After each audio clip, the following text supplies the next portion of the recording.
Adventures in Time and Space. Transcribed in future tense. Dimension.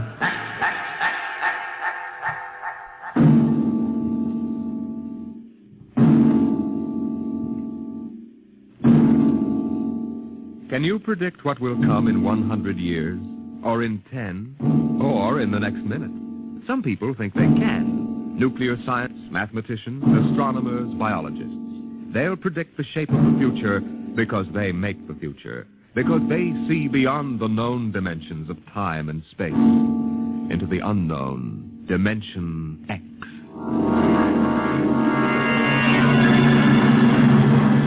We go ahead now in time to 1965. We're on a vast concrete runway set in the desert of the Southwest. A giant metal ship stands before us, prow pointed for the stars. And in 5 minutes, the signal will flash, and it will tear up through the atmosphere to the outer limits.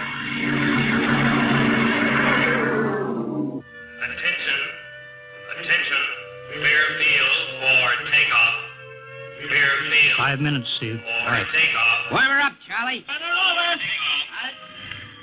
I want to go over procedure again, Steve. Don't worry, I got it straight. We'll just make sure. Okay. I take her up on jets to 50,000, then I cut in the rocket. No lower, or your tail blast will burn out 3 counties. I climb 4 minutes on rockets, then start maneuver tests. Remember that, no more than 4 minutes. Right. This ship isn't like those strato rockets you've been testing. She's the first one built for outer space. If she works, she can go clear to the moon. If I'd have known that, I'd have brought my toothbrush. No, not this trip. Now get this, Steve. You've got power there to clear the Earth's gravitational field. But remember, after you cut in the rockets, you've only got 10 minutes fuel. If you go beyond the outer limit and don't save fuel for the return... I know, I won't get down again. That's right, Steve. You'll drift off into space. Get that now. 10 minutes fuel. Gotcha. As far as I'm concerned, this project is a lot more important than that cosmic ray bomb they're testing out in the Pacific tonight. Well, the Security Commission brass doesn't think so. I don't see any undersecretaries under anything. Don't worry. In the long run, our ship will make the CR bomb back-page stuff.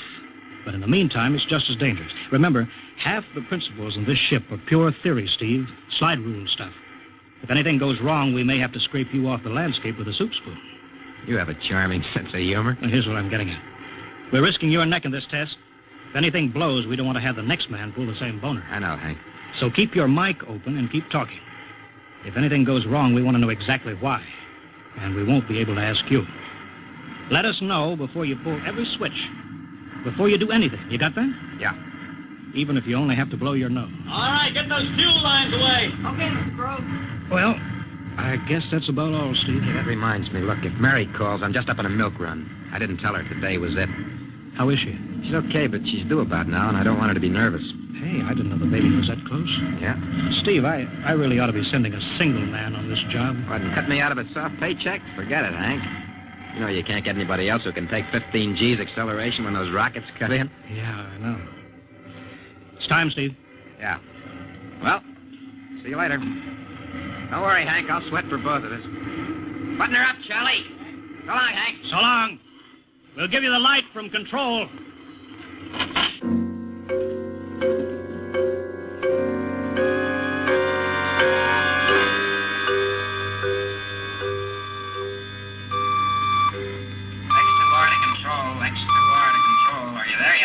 Okay, Steve. Got you on the speaker.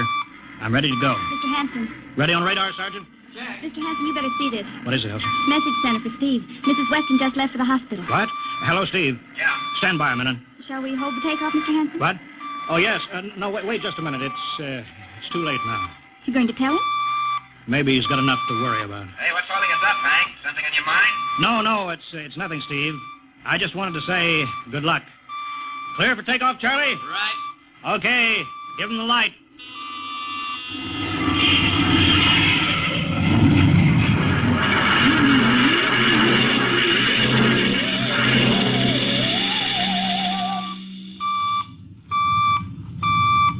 All right, Steve, I'm reading you clear. I'm at 20,000. Airspeed 600. She's running fine. Soundproofing works. There's a third-degree waiver in the AGY pressure. Got that, Charlie? Check. Dead center on radar, Mr. Hanson. 50,000 now. Cutting out the port jet. Now the starboard. Off jet. Airspeed dropping. Opening the rocket ports. Switch the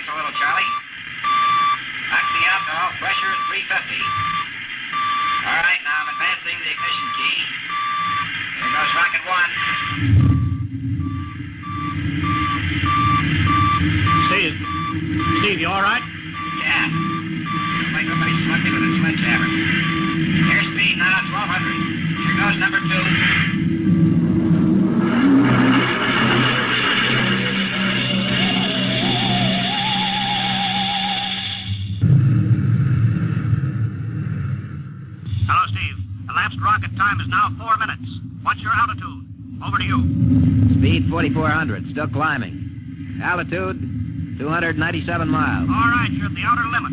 Level off for maneuver test. You've got exactly 6 minutes fuel left. Okay.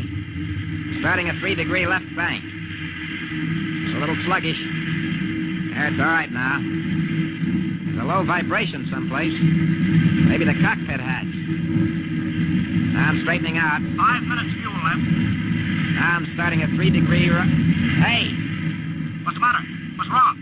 There's something up here. Something shining. What are you talking about? There's something above me, Hank. I'm going to chase it. Steve, you're at the outer limit now. I can see it plain now. Steve, don't go any higher. You've only got 4 minutes left. You've only got... Getting static. I can't hear you, Hank. It's dead ahead now. I'm going to make a pass at it. Get a good look. Hey, it's swerving to meet me. It's dead ahead now. It's dead ahead.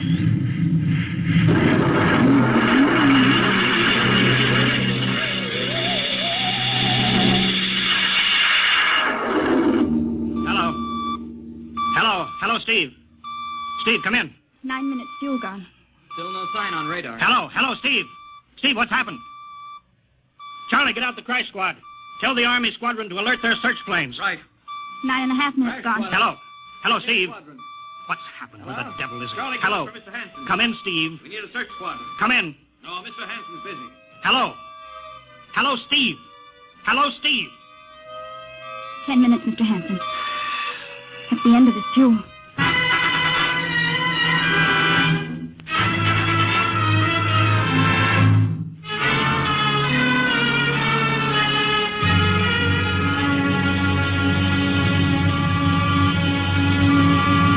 How long's it been now? 10 hours, Mr. Hanson. Nothing more on radar, Sergeant? Screen's blank. Colonel Corelli called in. Search planes are back. They didn't find anything. Should be some trace. Couldn't have bailed out, could he? You don't hit the silk at 4,400 miles an hour. Either went past the outer limit, ran out of fuel. Something blew, and we'll find the pieces scattered from here to the coast. Why does it have to be the best man? Always the best man. I'll get it, sir. Charlie, I'll we've got to figure out what was wrong. All right, I'll tell him. Something must have blown. Mr. Hanson, Yeah? There's a message from Northside Hospital for Steve. Oh, what is it? Mrs. Weston's fine. It's a boy. Thank you, Elsie. It's a boy, Charlie. Oh. Fine. It's a boy. He didn't even know she went to the hospital. How am I going to tell Mary that? Wasn't your fault, Mr. Hanson. Ship had to be tested. Yeah, we'll build another one, and some other flying fool will shoot past the outer limit into space. Oh, I'm getting old, Charlie. You can remember when I used to take them up myself. Now I've got to send other men. It's a job, Mr. Hanson. Now I'm afraid. Every time I hear a jet go off, I jump. Every time I have to send someone up in a new model, I start to sweat. Mr. Hanson. Yeah? I think there's something on the radar. No flights scheduled in, are there, Elsie? We have the whole day cleared. It's coming in behind us. Here it comes over the building. What crazy jockey is buzzing the field like that? Is that an Army plane, Charlie? I can't see. It's turning. Charlie, alert the field. I know that engine. Steve! That's impossible. Look, that's his ship. It can't be. Well, there's no other model like that. It's Steve, all right. It's coming in. Thank God. Thank God.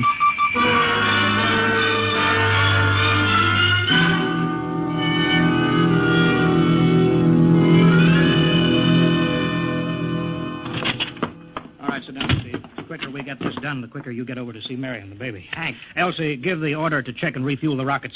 I don't want anybody in here till I get Steve's reports. Bury any calls. All right, let's have it. What the devil happened to you? Hank, does that cosmic ray bomb still go off tonight? What are you talking about? Straighten out, Steve. Where you been for the last 10 hours? Listen, Hank, there's something more important. Come on. I've got to get a report on the screen to Washington, so let's have it. I've got to know how you stretched 10 minutes fuel to keep you in the air for 10 hours. Now, one thing before I talk. Look, have the Steve. Geiger men run over the ship before they refuel. What'd you run into? So help me, Hank, I don't know. But we better check and make sure it isn't radioactive. Elsie, add a Geiger report on the standard check. Steve, maybe we better have the doc look you over, too. No, I'll be all right. They said I'd be all right. They? Look, son, I know you've had a tough time, but we've had this field on the alert for 10 hours. One of the Army boys cracked up looking for you, and he's hurt bad. So let's have the story. Let's have it straight. I don't know how to tell you. Hank, I saw something up there. At 300 miles? I chased something up there, Hank, and I caught it. Now, don't hand me that, Listen, Steve. I was cruising along, just starting the right bank, when I spotted something. It must have been going about half my speed. It was egg-shaped and smooth. I made a pass at it, and I was coming back for another, and then there was a humming sound. Humming? A sort of vibration. And I blacked out. I was headed straight for it at 4,400 miles an hour. I thought it was going to be the biggest smash since Hiroshima, and I guess they were drinking that bottle. Never mind that, Steve. What happened? I came to inside their ship. Uh-huh. Steve, this whole thing has been a devil of a strain on you. I'm going to call Major Donaldson from the Army base. Ask him to sit in. The psychiatrist? Yeah, that's a good idea. Let him run his tests. He'll tell you I'm not kidding. Because, Hank, unless I miss my guess, I've just been tipped off to the way the world ends.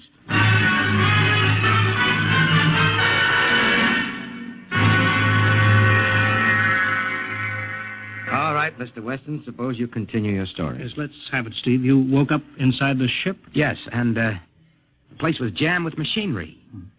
Dials, blinkers. I couldn't recognize anything. And you were surrounded by these men from Mars? I didn't say anything about men from Mars. I didn't even say they were men. I couldn't see them clearly. They were just there. Where did they come from, then? Another galaxy. Millions of miles outside of our solar system. That's all I know. You figure out where they came from. And they came all that distance to find the Earth? Yes. Did they tell you that? Yes. You mean they spoke English to you? No, they didn't. It's funny. I hadn't thought. They didn't really speak to me at all. They just planted the thoughts in my mind. You mean thought transference, telepathy? Yes, that's right. Well, Steve, what brought them here? We did, Hank. We rang their bell. We brought them in. Well, how? With our atomic explosions. Hank, that's why you've got to stop that bomb test tonight. I'll give up. Look, you've got to believe me, Hank. Oh, how can I make you understand? Maybe I can help, Mr. Weston. Would you submit to narcopsychometry? What's that? Under proper drugs, I can put you back in this ship by suggestion. Then we can get a playback record of your memory pattern on the audio circuit.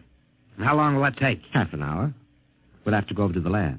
Will you believe me if it checks? It will give us an accurate memory picture of what your mind reports. All right, let's go. Hank, you got to believe me. We haven't got much time.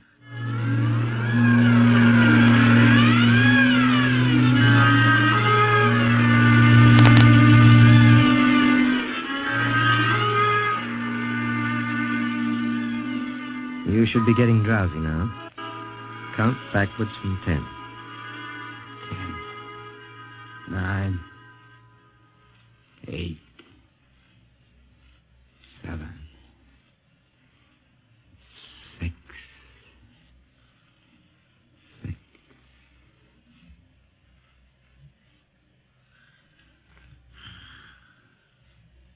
He's under. Now we attach the head plate electrodes. The cortical pickup. Look out for that wire, Mr. Henson. 3-0 setting. 31.3. Now throw that switch, Mr. Henson. I have to start him off by suggestion. All right, Steve. You're in your ship now. You're in the rocket. Rocket. You're in the rocket. You're in the rocket. And you've just sighted something strange. Now I'm starting at 3° right. What's that? Hey, there's something up here. Something shining. His memory pattern. We're picking it up electronically. There's something above me, Hank. I'm going to chase it. It's piped through the audio circuits. I'm getting static. I can't hear you, Hank. This is where we lost contact with him. I'm going to make a pass at it and... Hey, it's swerving to meet me. It's dead ahead now. It's dead ahead. Now what? This is where he blacked out. There's no telling how long, minutes or hours. What's that noise? I don't know, quiet. Where? How did I get in here? What? Who are you? Is he seeing things?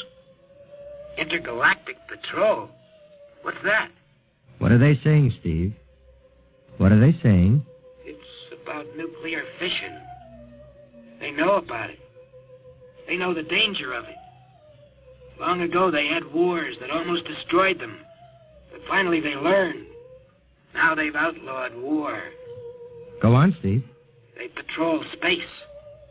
When their detector picks up an atomic explosion, they send a patrol. What are they going to do? They've quarantined us. Quarantine? They've isolated the Earth. Because we don't know how to control ourselves yet. Until we learn, we'll be a menace to the whole universe. What is this nonsense? Quiet. How are they going to do it, Steve? They've spread a layer out here of, I don't know how to call it, all around the Earth. It's miles deep. When there's an atomic explosion on Earth, the radioactive particles will drift up to this layer and set off a chain reaction. It'll go around the world in microseconds. And that's the end. The end? What's he... Wait. Yes. Yes. I understand. I've got to bring back the warning. You're going to put me back in my ship to bring the warning.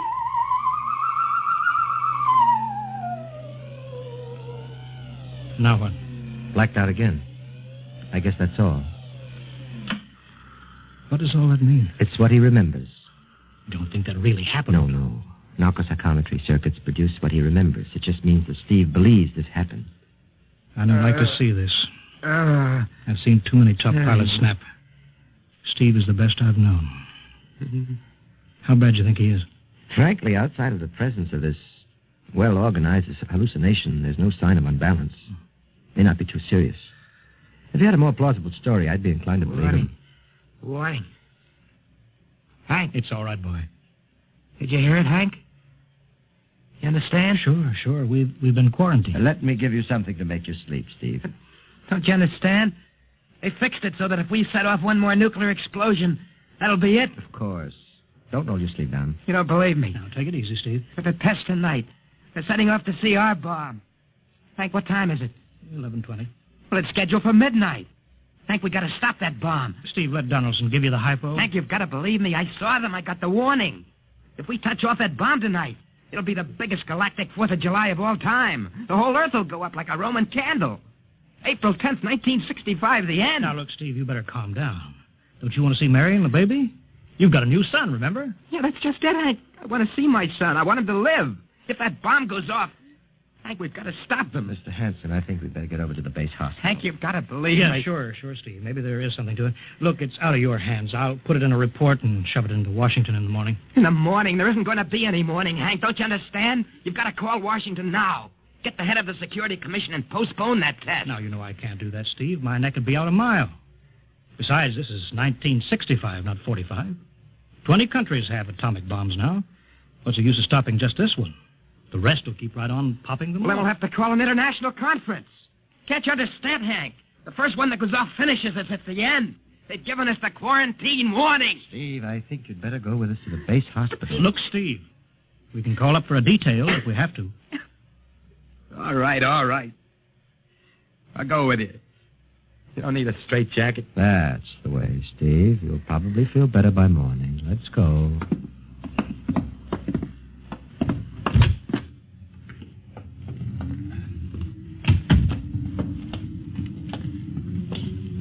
Well, Steve, tomorrow I'll drive you over to the hospital to see Mary and the kid. Sure. Look at the ship under the floodlights. Pretty, huh? You'll be flying her again soon, don't you worry. Yeah, I guess so. What you doing out in the line? They refuel her? Yeah, we got Clausewitz coming in tomorrow from Denver for another test. Figure we give you a day off. That's good. That's... Why? Steve, come back. Come on, Donaldson. Steve, wait. He's heading for the rocket. Look, there he goes up. That crazy fool. We can't get at him now.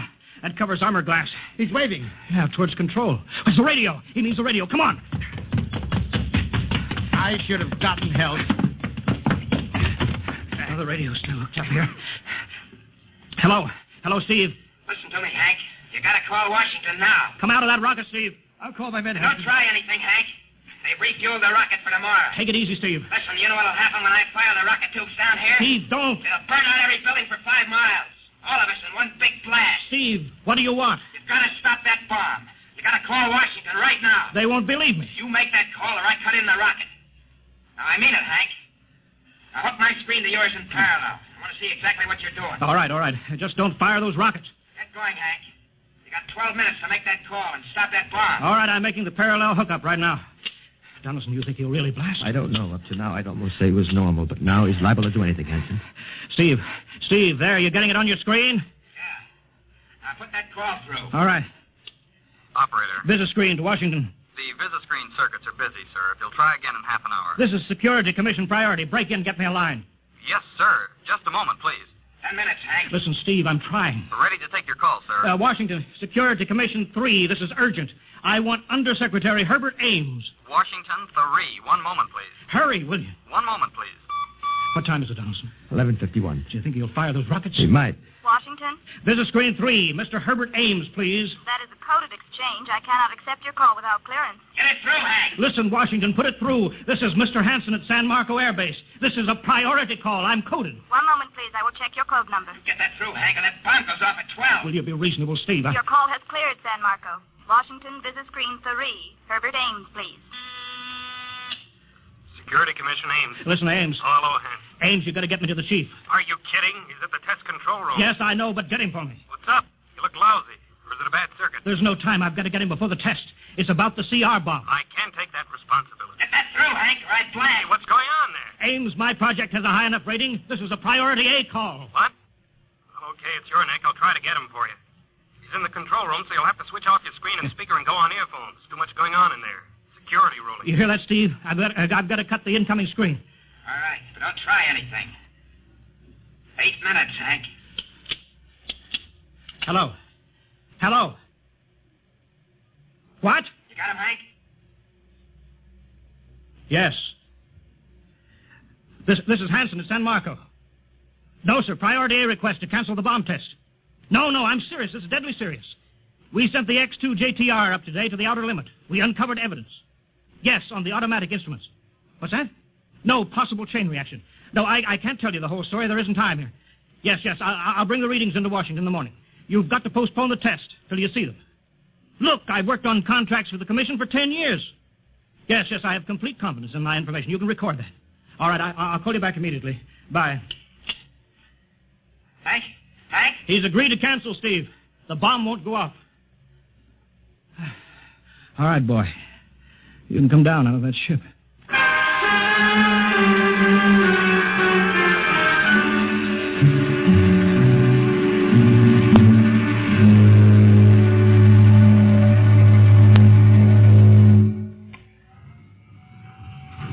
He's opening up. Here he comes. All right, Steve. Come on down. Sure, Hank. Just a second. Hank, I was scared. I was plain scared. Easy now. It's all over. The bomb won't go off. Thank God. Look, I want to see Mary and the baby. Can you get me transportation now? Oh, wait a minute. It's almost 12. They won't let you in the hospital now. I want to see the baby. Sure you do, but you've been under a strain. I've got a shot for you here, Steve. Give you a good night's sleep. All right. Roll up your sleeve. Yeah, here. There, that'll make you sleep. Sergeant will find you a bed. Yes, sir. Come on, Mr. Weston. Okay. Good night, Hank. I'm kind of beat. It's been a tough night.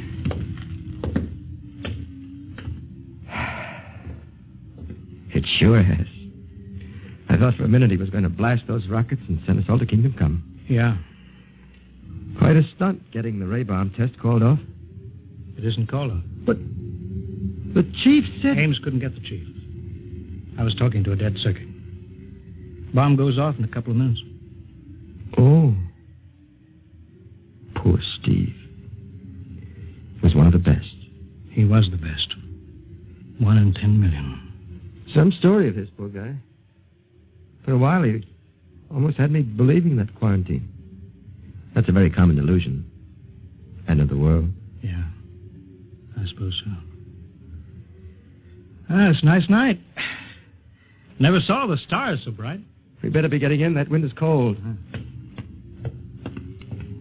the bomb goes off in 30 seconds. Poor Steve. You know, Hanson, there's just one thing. Yeah? It's outside my field, but I'm curious.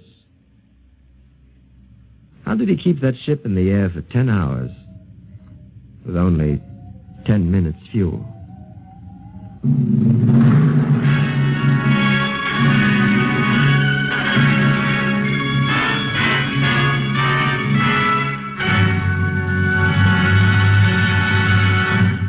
You have just heard another adventure in time, space, and the unknown world of the future.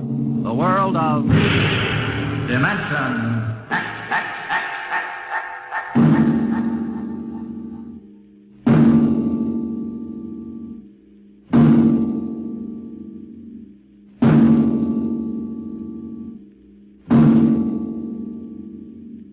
Next week, a star of the future appearing on the program of the future, Dimension X.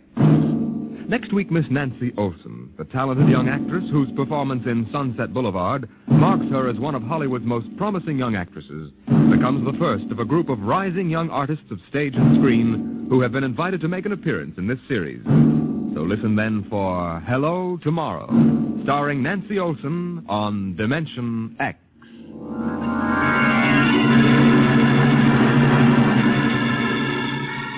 Tonight, Dimension X has transcribed The Outer Limits, written by Graham Dorr and adapted for radio by Ernest Kenoy. Featured in the cast were Wendell Holmes as Hanson, Joseph Julian as Steve, and Joe DeSantis as Donaldson. Your host was Norman Rose. Music by Albert Berman, engineer Bill Chambers. Dimension X is produced by Van Woodward and directed by Edward King.